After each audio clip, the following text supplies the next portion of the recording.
I greet you all in the name of Lord Jesus Christ, and I'm so happy to be meeting you all today through this Be Encouraged by God's Word series. And ஆண்டவர் இன்றைக்கு நமக்கு வைத்திருக்கிற வார்த்தை என்ன நீங்க பாத்தீங்கன்னா holiness matters அப்படின்ட்டு. நம்ம எல்லாரும் ஆண்டவர்கிட்ட இருந்து விலகுற ஒரு முக்கியமான காரணம் நீங்க பாத்தீங்கன்னா நம்மளோட அன்ஹோலினஸ் தான். நம்ம தேவனுக்குள்ள பரிசுத்தமா இருக்க முடியாத காரணம்னா நம்ம தேவன் கிட்ட இருந்து தூரமா விளக்குது. நம்ம ஒரு பாவம் செஞ்சோம்னா நமக்குள்ள அந்த என்ன சொல்றது அந்த பரிசுத்த குலைச்சல் ஆயிடுது. சோ அது என்ன பண்ணுது, நமக்கும் தேவனுக்கும் நடுவுல ஒரு பெரிய ஒரு சுவரை கட்டிட்டு நம்மள என்ன பண்ணுது, தேவன் கிட்ட நெருங்காதபடிக்கு நம்மள தூரமா தள்ளி வைக்குது. அதற்கு நம்ம என்ன பண்ணணும்ன்றதுதான் இன்னைக்கு நம்ம பார்க்க போறோம். எப்படி நம்ம மீண்டும் நம்மளோட ரிலேஷன்ஷிப் வித் காட சரி பண்ணிக்கிறதுன்றத நம்ம பார்க்க போறோம். அதுக்கு ஒரு வசனத்தை வாசிக்கலாம். 2 கொரிந்தியர் 7ஆம் அதிகாரம் 1ஆம் வசனம்.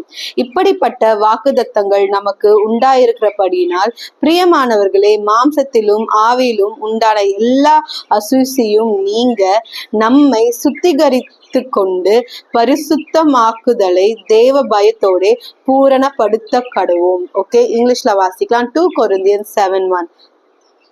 Therefore, having these promises, beloved, let us cleanse ourselves from all filthiness of the flesh and spirit, perfecting holiness in the fear of God. So நம்ம என்ன பண்ணணுமா, we should cleanse ourselves. அந்த அசூசி எல்லாத்தையும் கர்த்தருக்குள்ள நம்ம என்ன பண்ணணும், பரிசுத்தமாக்குறதுக்கு நம்மளோட மாம்சத்தையும் நம்மளோட ஆவியையும் நம்ம கர்த்தருக்குள்ள பரிசுத்தமாக்குறதுக்கு அவர்கிட்ட நம்ம வேண்டணுமா. சோ இன்றைக்கு நம்ம தேவன் கிடத்துல நம்ம என்ன பண்ணுவோம், நம்ம கன்ஃபெஸ் பண்ணுவோம், நம்ம பாவ மன்னிப்பு கேட்டு நம்ம மனம் திரும்பி, ஏசப்பா நான் உண்மையா நான் பரிசுத்தமா வாழ எல்லா முயற்சியும் எடுக்க எனக்கு கிருபை தாங்கன்றதை கேட்பேன். கண்டிப்பா நம்ம தேவன் கிட்ட கேட்கும் போது அவர் அதற்கு தேவையான அந்த கிருபையை நிச்சயமாகவே கொடுப்பாரு. ஏன்னா தேவன் நம்மளை கைவிடுகிற தேவன் இல்லை, நம்மளுக்கு கை கொடுத்து நம்மளை விட்டு அதற்கான கிருபையை கொடுத்து நம்ம பரிசுத்தமாய் வாழ கர்த்தர் உதவி நிச்சயமாக செய்வார். வாங்க இப்பொழுது ஜெபிக்கலாம். ஏசப்பா இந்த நாளுக்காக நன்றி. ஏசப்பா எங்களுக்குள்ள இருக்கிற எல்லா அசூசியும் நீக்கி உங்களுக்குள்ள பரிசுத்தமா வாழ எங்களுக்கு உதவி செய்யுங்க. இயேசுவின் நாமத்தினால் ஜெபிக்கிறேன். ஆமென். ஆமென். God bless you.